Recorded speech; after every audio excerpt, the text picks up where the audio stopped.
All systems go. Clear for liftoff.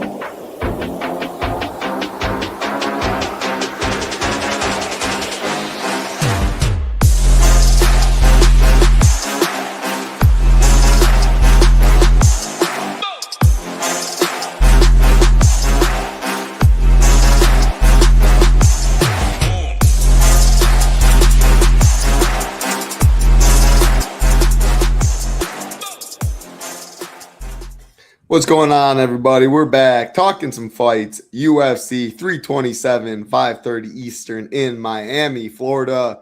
Looks like my man Big Marley is in Miami right now, so I'm going to throw it to him right away in a different place. How we doing today, Big Marley?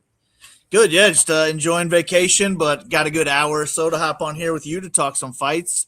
I think it's a decent card, too. Solid DFS card. Looking forward to talking about it. Yeah, so I think it's probably the best card of the year, top to bottom.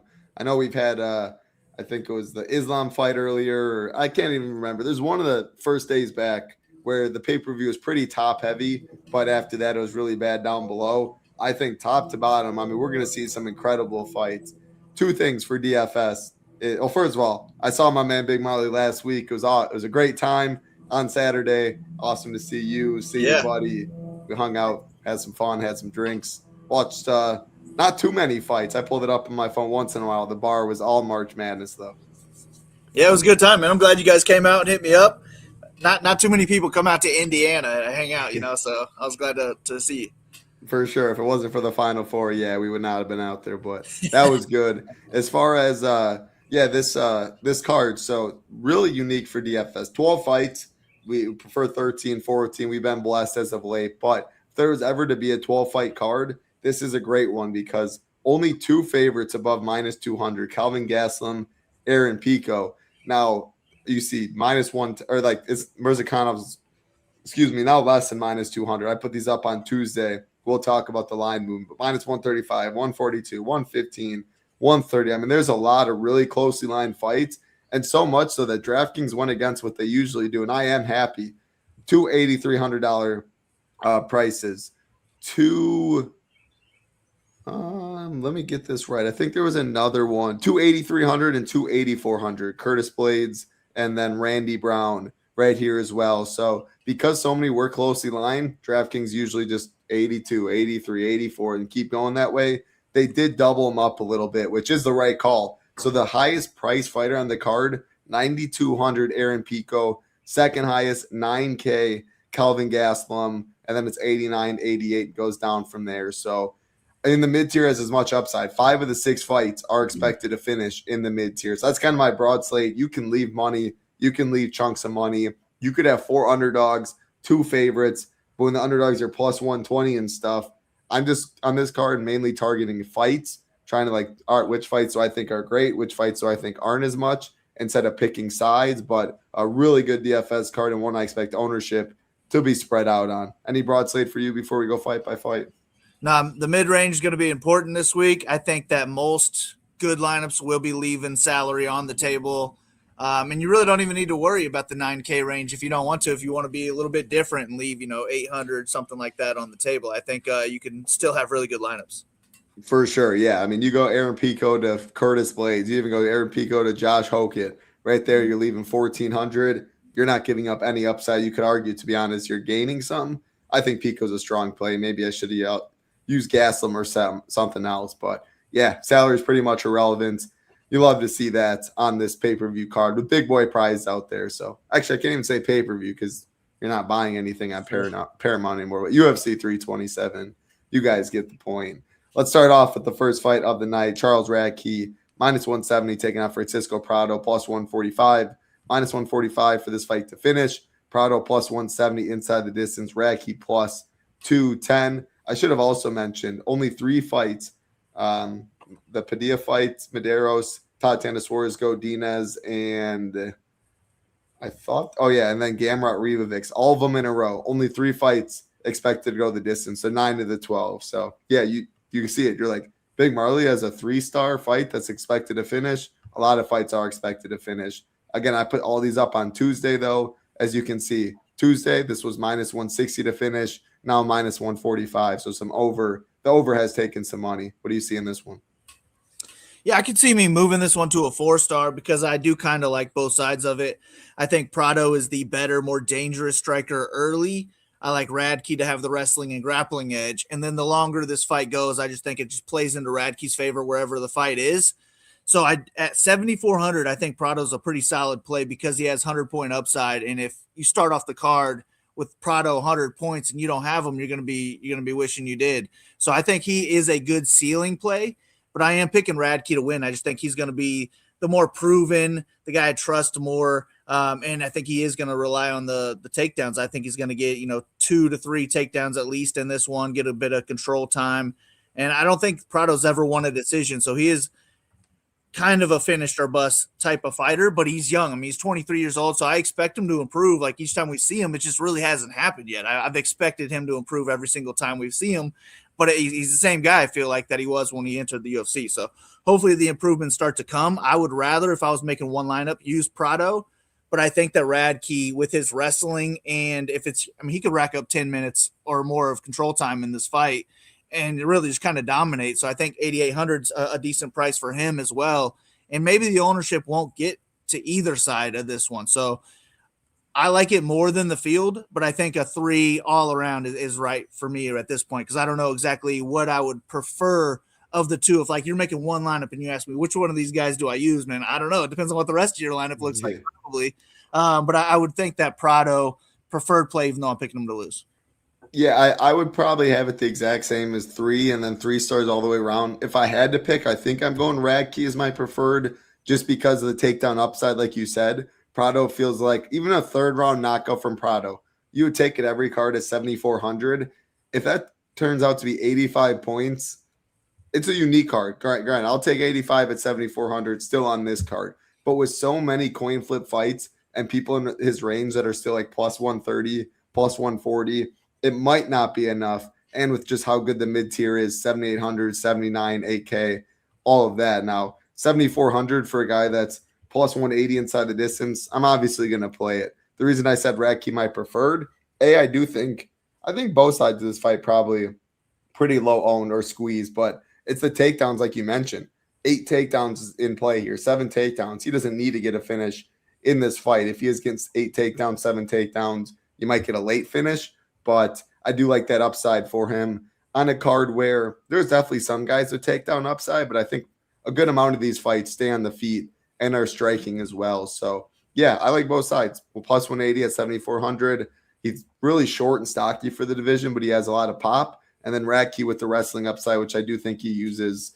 I don't love to see it open minus 160 or minus 160 on Tuesday, now minus 145, which would then lead me to a 3-star like you have it. So there's other fights I like a lot less that I won't really be playing as much. This is one that I will want both sides of, but I don't want to go like 2x or 3x the field by any means. It'll just be mixed in on both sides.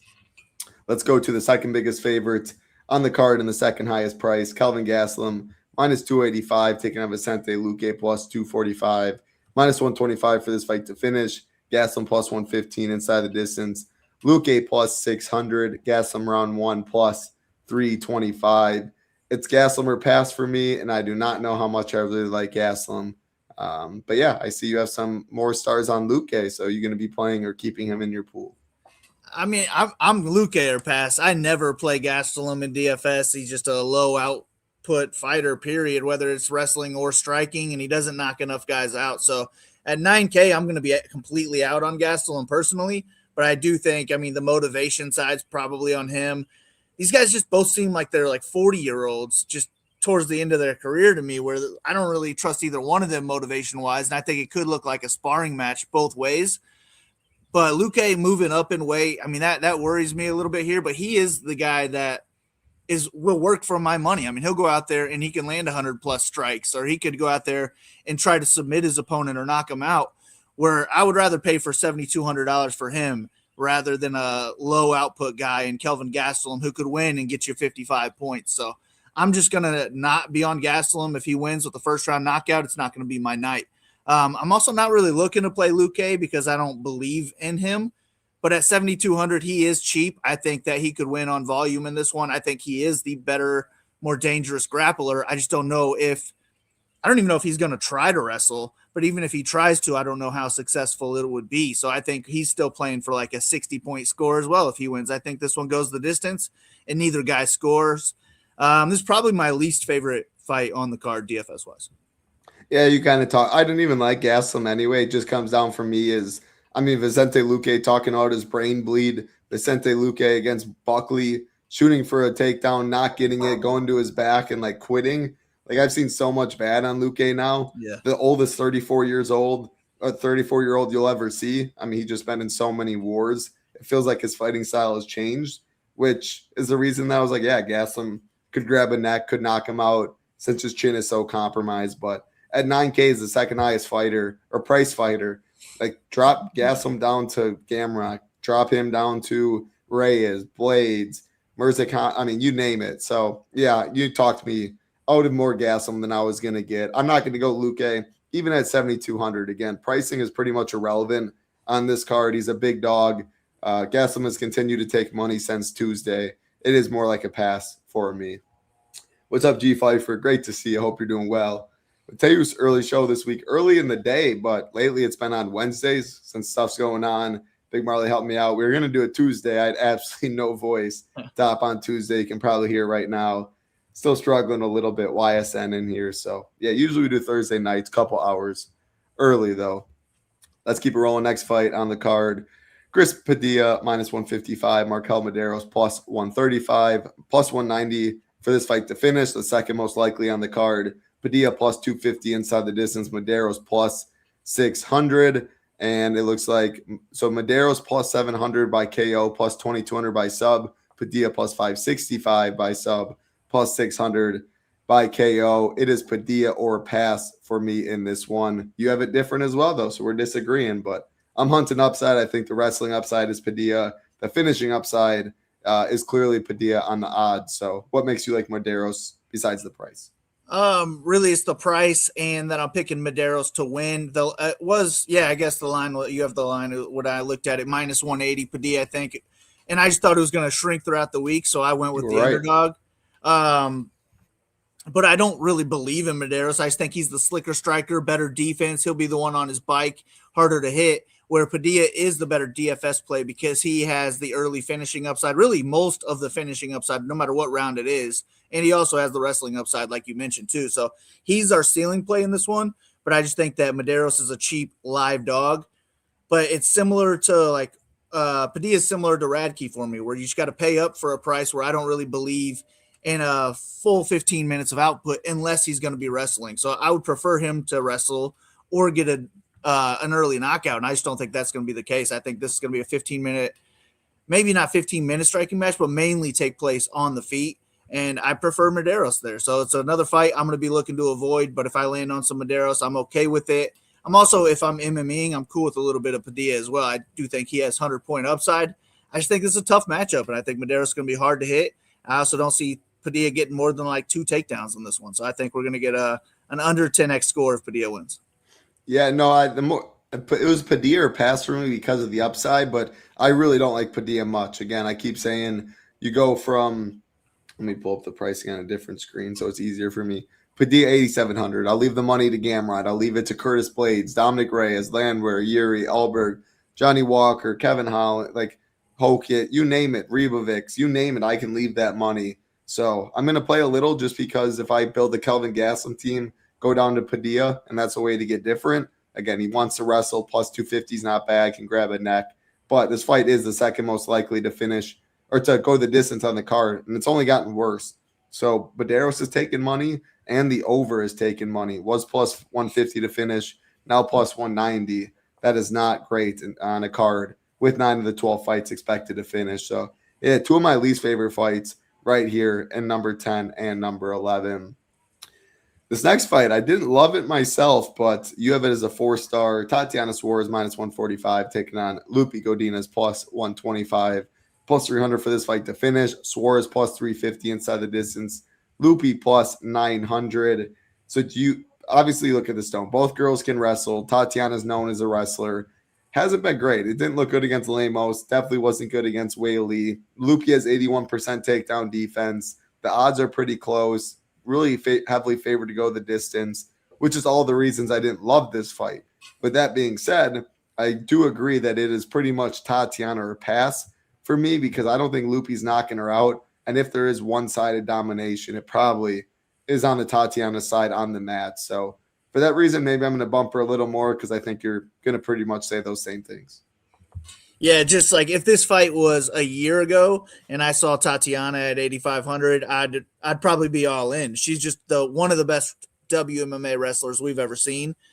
But it is, I don't even know that it's recency bias. It's just how she's looked. Like she hadn't looked great lately. That is why we're getting the line that we're getting. And it's also why we're getting the ownership that we're going to be getting too, instead of the 50% that she would have been a year ago. So I'm just kind of going to go back to what she was, hoping that the motivation is there. She's going to try and make another title run. And I do want to play Suarez. I'm going to be overweight to her. If I'm MMEing, though, I do want a little bit of Godinez as well as a hedge because she is going to be the better boxer. She could put up a pace on the feet, and she's a good wrestler herself. I feel like if Suarez is on her back, I'm not worried about her at all. I just have a hard time thinking Godinez is going to be able to put Suarez on her back. So I'm picking Suarez to win. I think it's going to be 2 or 3 rounds of wrestling. And at $8,500, I think we're getting a discount on Suarez in DFS. So if we get the Suarez of old, I'm loving this price, and I think we can get 110 points. So give me Suarez. Yeah, if you get the Suarez the old, 125 is on the table. I respect Loopy and her defensive wrestling, and Tatiana's of late hasn't looked great to me, which is the reason that I said what I did at the beginning. But we already talked about not loving Gastelum or Luque, not loving Padilla, Mederos. I don't love Loopy. I got to play some fighters, and we're going to get to a lot of fights I do like, but I'm going to play more Tatiana because if she did have 120 and I didn't know that upside and I hardly played any, I would be kicking myself. You can go any Gastelum team to Tatiana, and you can argue that you're actually getting upside. One of the higher upside fighters on the card if you're looking at her whole career. But yeah, the last 2 fights have not been great. Let's go to another one that is favored to go the distance, but I definitely have interested in. Mateusz Gamrot minus 188, Esteban Ribovics plus 163, plus 170 for this fight to finish. Ribovics plus 325 inside the distance. Gamrot plus 375. Your classic wrestler in Gamrot, 5.15 takedowns per 15 minutes. To your classic striker in Ribovics, 8.09 significant strikes per minute. I'm really excited for this one. Was a little surprised to see how heavily juiced the fight was to go the distance. I think Ribovics, I'm on the Ribovics side in terms of the money line and the pick, especially because we've seen it multiple times where if Gamrot wins 2 rounds or controls but does nothing, judges hate that. So Ribovics could win a split decision or decision, landing 20 significant strikes just because the judges literally hate what Gamrot's doing and doing no damage. But that wouldn't score for DFS. So it's kind of I'm picking Ribovics on the money line.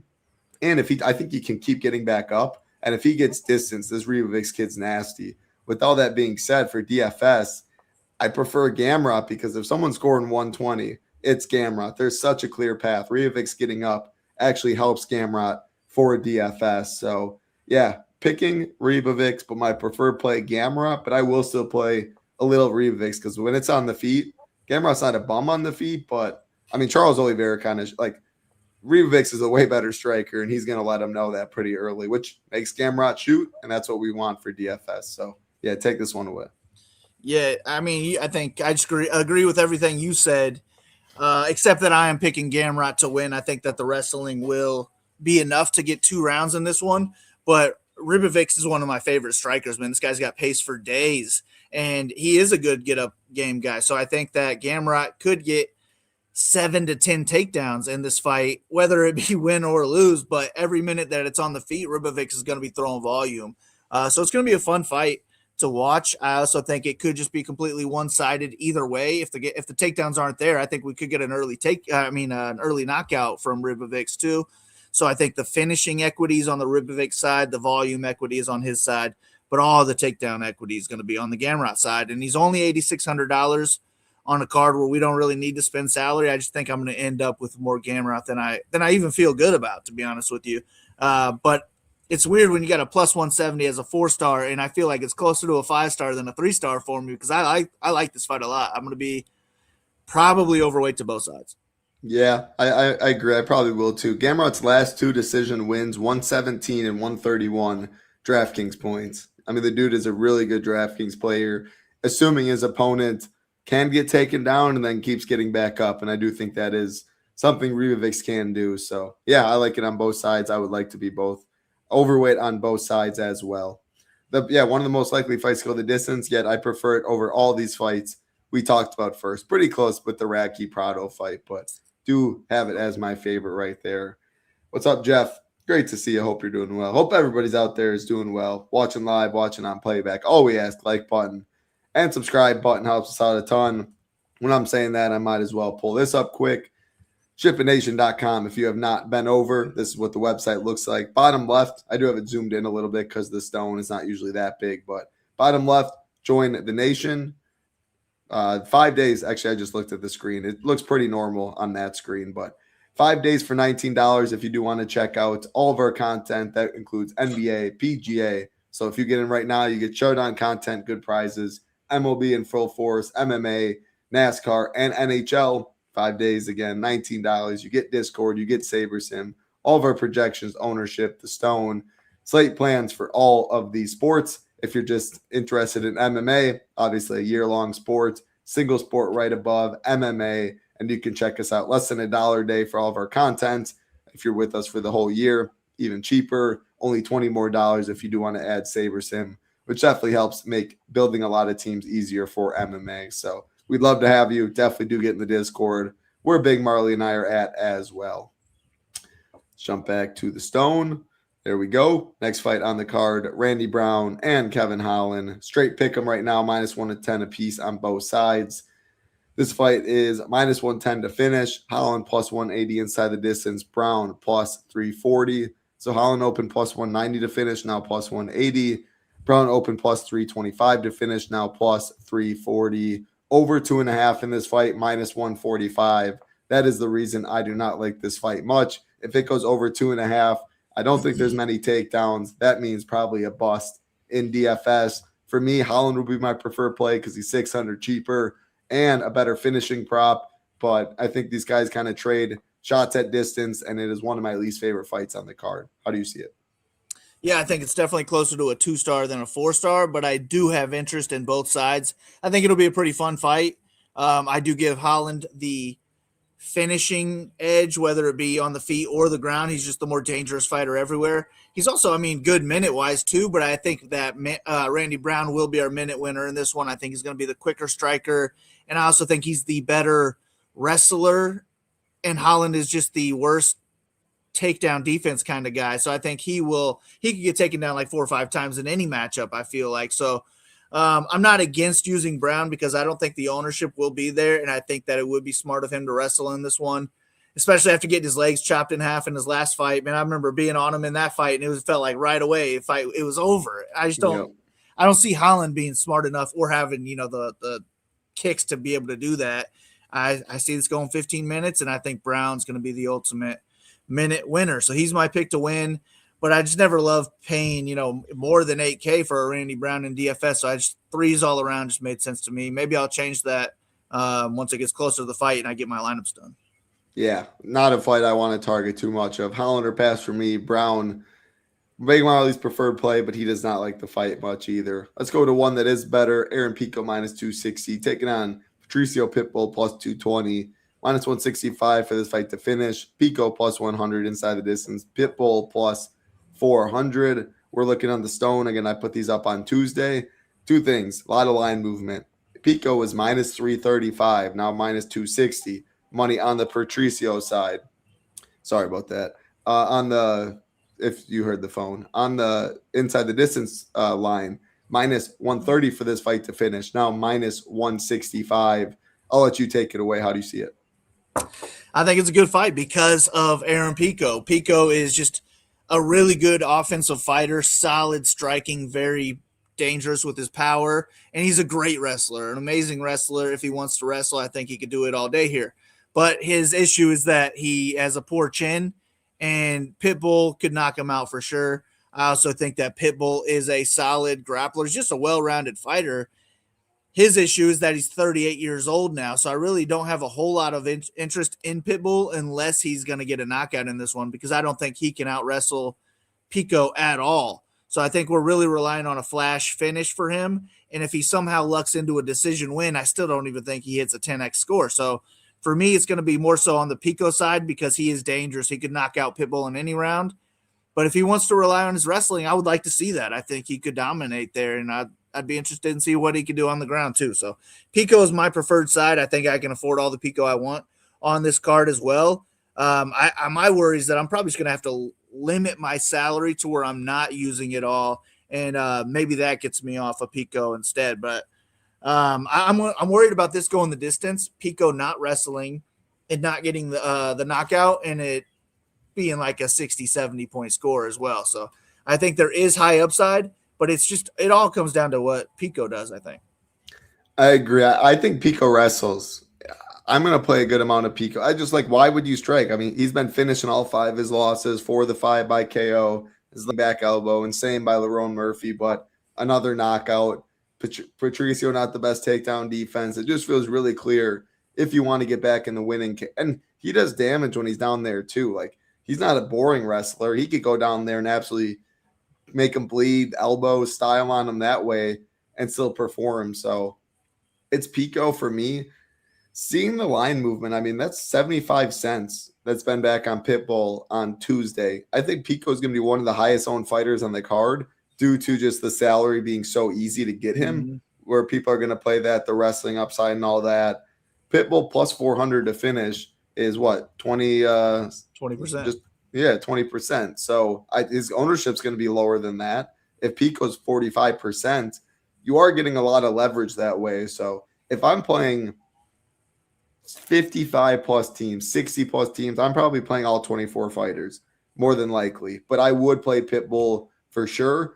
The under's taking money. Pitbull's been taking some money, and you're getting a lot of direct leverage off of Pico when he lost inside the distance in all 5 fights. So I don't know. Maybe I'll even leave him in the pool with 30. I didn't plan to because I just think Pico can out wrestle him and beat him that way easily, or just outstrike him. He has a lot of power. He was looking good against Lerone before he wasn't. But yeah, that line movement and the undertaking money definitely has me more interested in Pitbull than I initially did going into it. But I like Pico a lot, but I think the ownership will be inflated just because the nature of this card with his money line inside the distance prop and still being able to make very good teams and comfortable teams when playing Pico, just going right to the mid-range and skipping everyone else after that.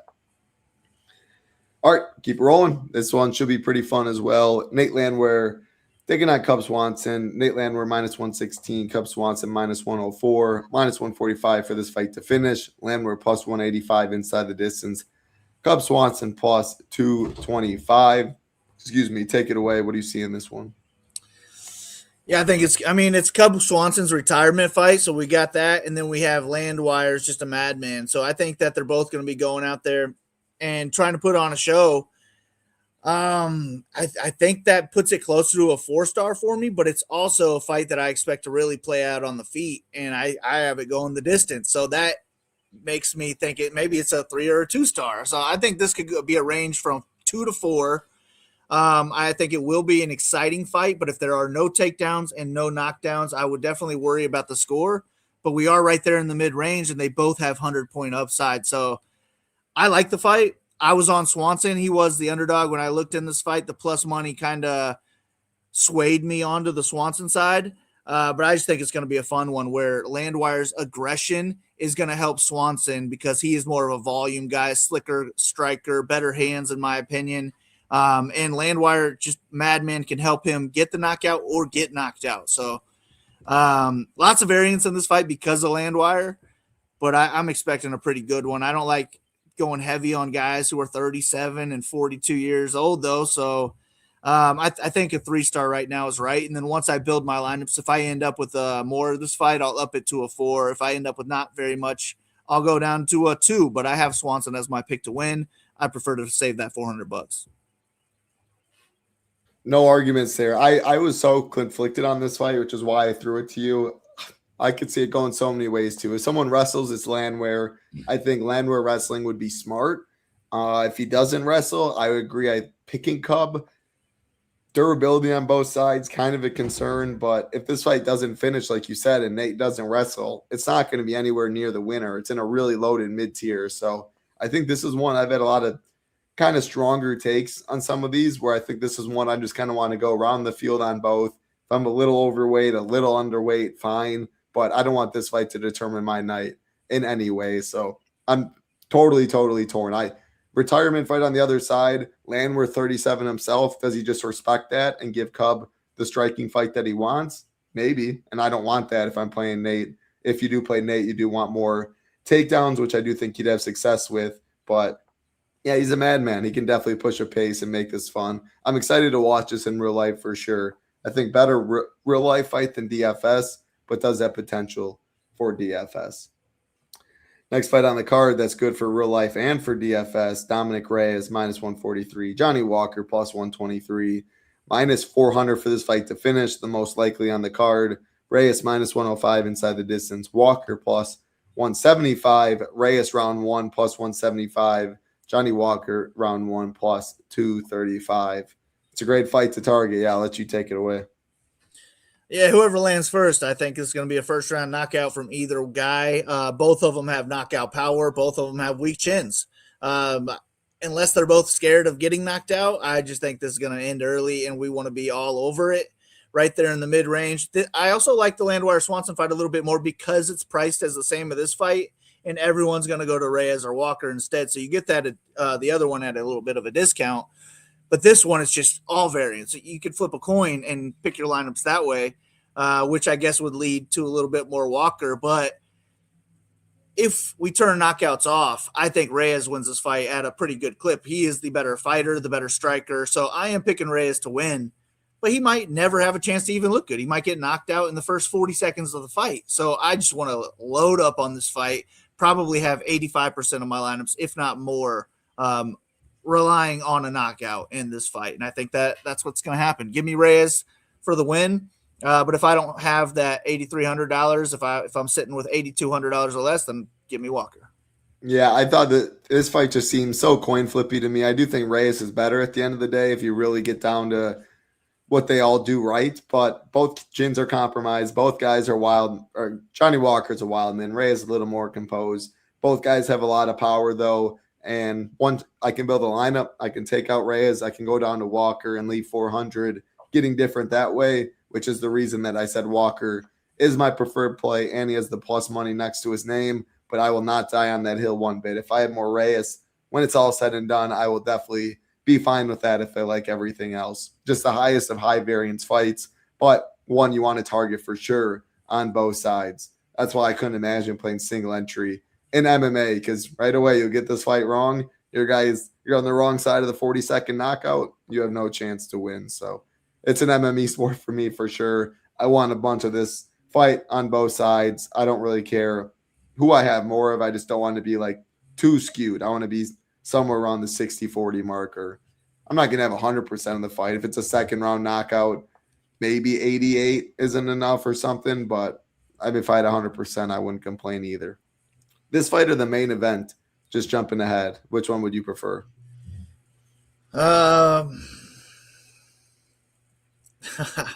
Main event. I think that this fight has more like just complete like bust. They stand there and look at each other for 15 minutes potential. I doubt that happens, but the main event, at least we get 25 minutes to work with.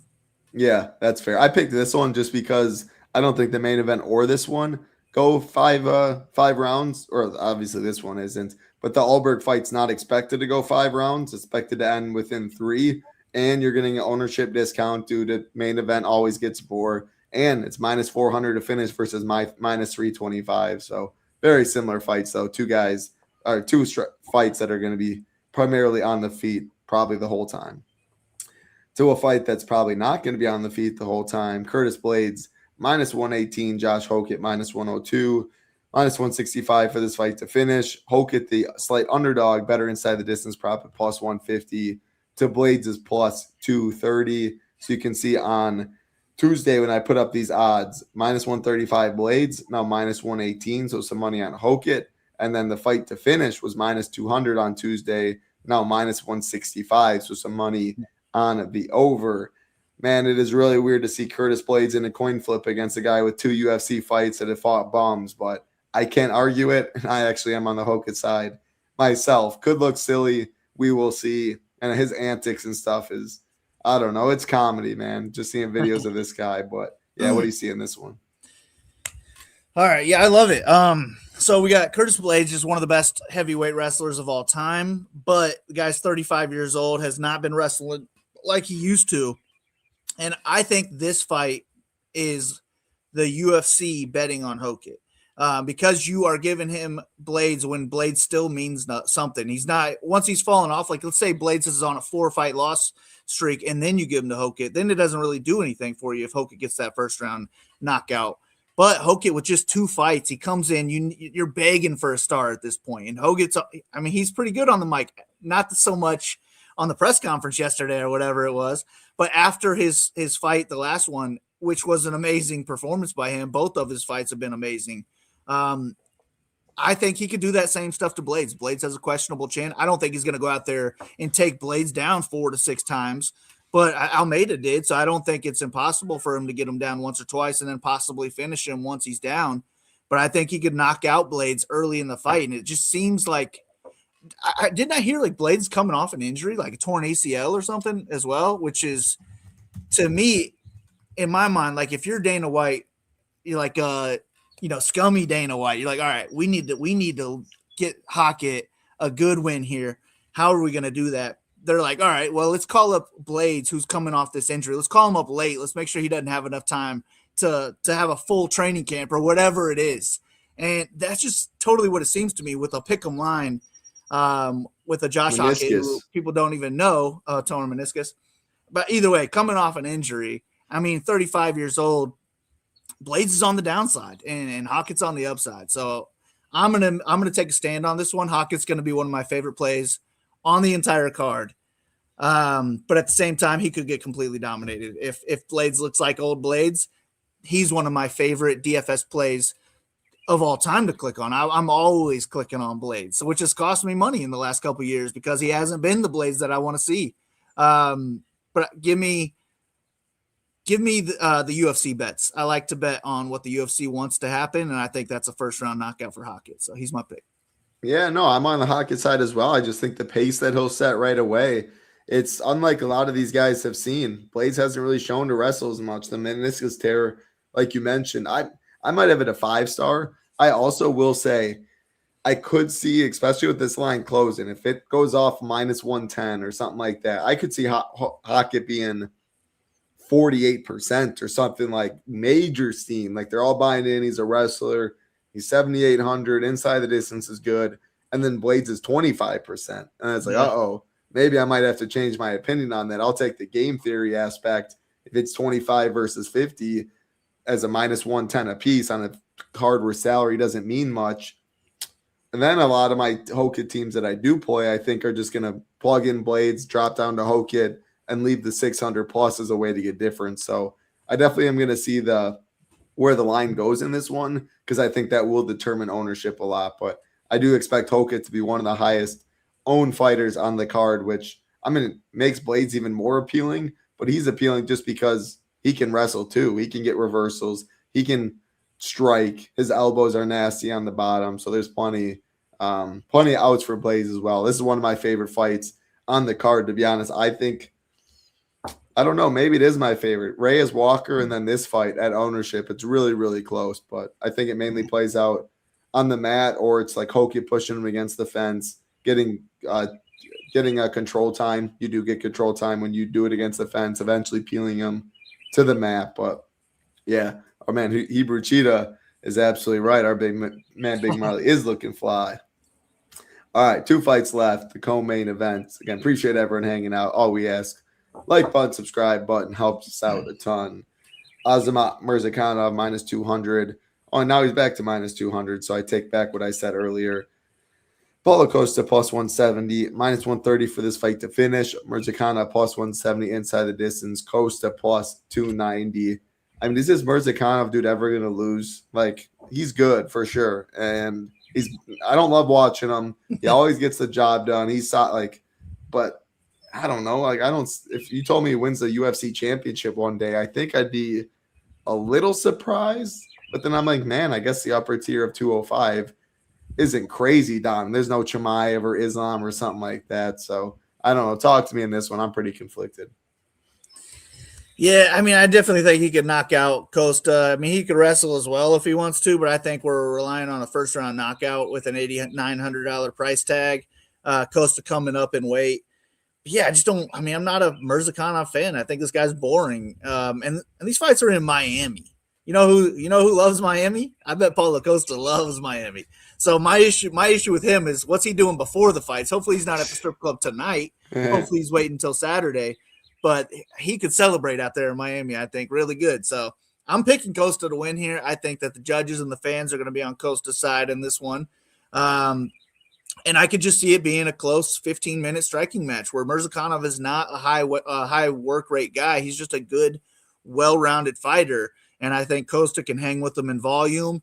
He can hang with him in power, moving up in weight at 205 pounds. We don't even know what to expect from Costa here. But I bet he's on some good juice, some secret juice, and I think he can land some high volume or even knock out Mirzakhanov himself. So Costa's my preferred play, but I also think Mirzakhanov's real live for a first-round knockout at 8,900 on a card where we're not begging for salary. So I'm cool with either side of this one.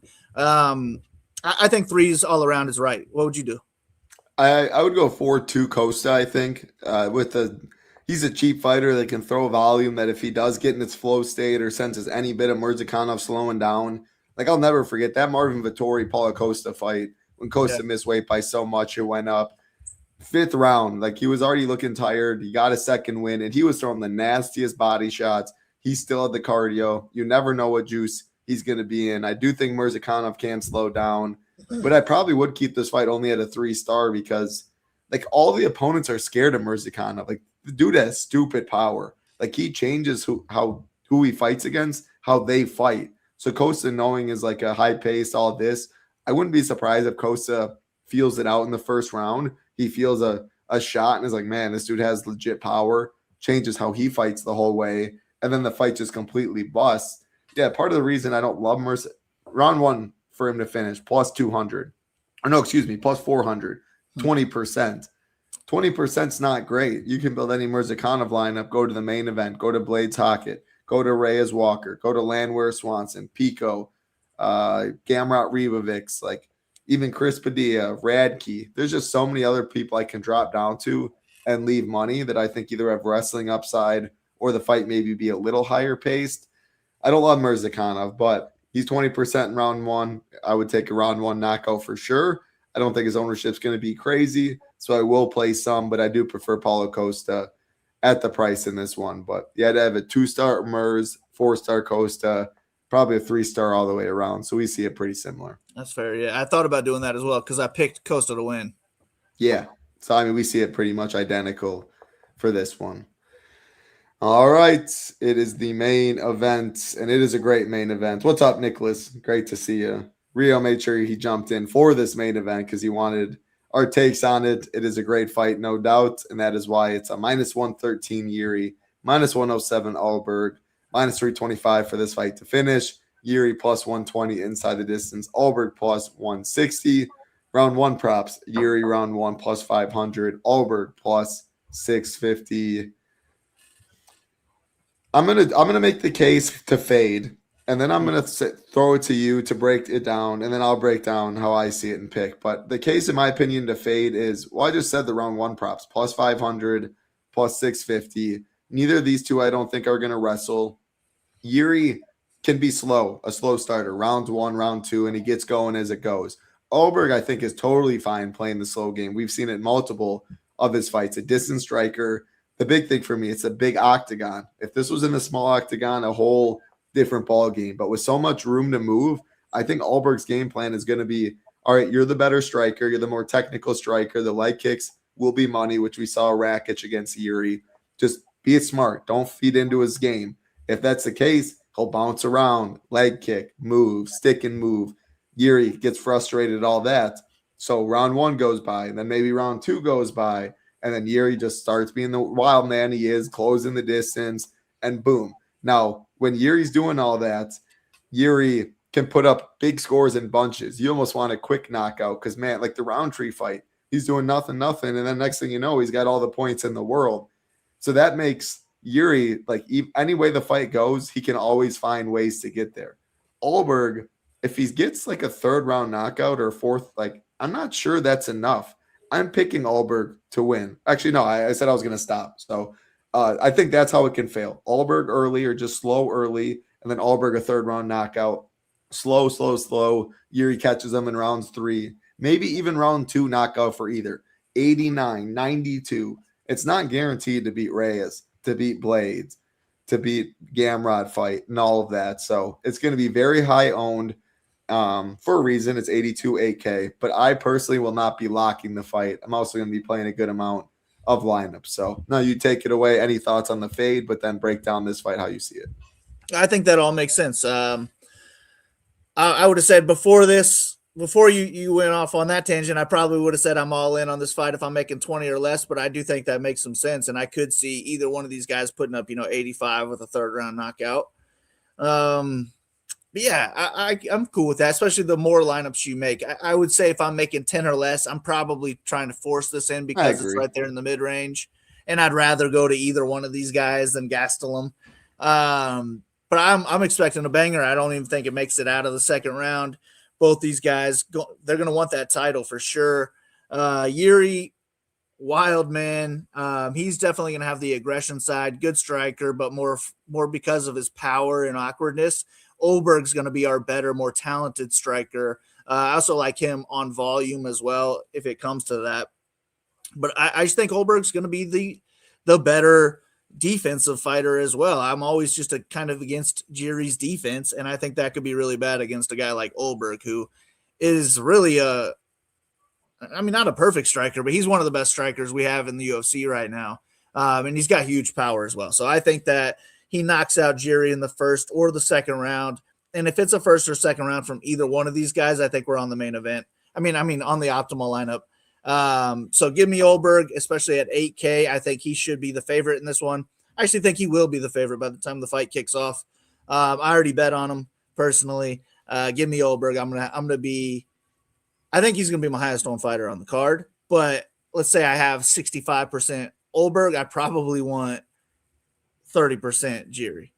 Yeah, I'm on Ulberg too. I just think I picked against Yuri multiple times and I've lost multiple times. So take that with a grain of salt. I just think he's the better technical fighter.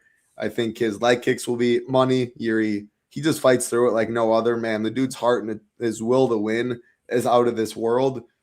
But eventually you get flatlined. He's been flatlined 4 times. 2 of them's Alex Pereira and then 2 times earlier in his career. But I do think Ulberg has that power to put him out when it is all said and done.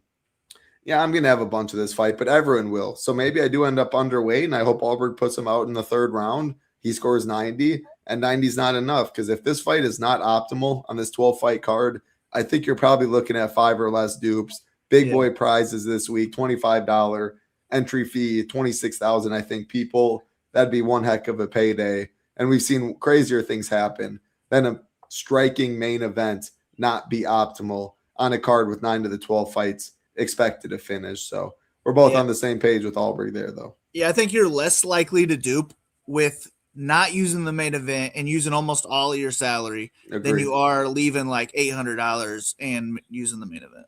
Agree with that for sure. 100% agree with that. Because it's so easy. 5 of the 6 mid-tier fights expected to finish. 9,200, 9K are the only 9K fighters.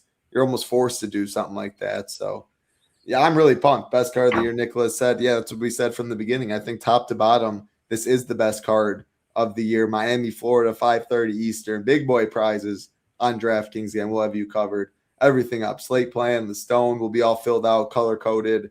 Tomorrow, projections, ownership, tier rankings, fight rankings. If you have not checked out more education, MMA, we go answered our listener questions about any questions they had, how to play cash versus GPP, single entry versus MME, large field, all of that good stuff. I would recommend checking that out. An hour and a half. And to get that content, to get all of our content, again, shipitnation.com, bottom left, join the nation.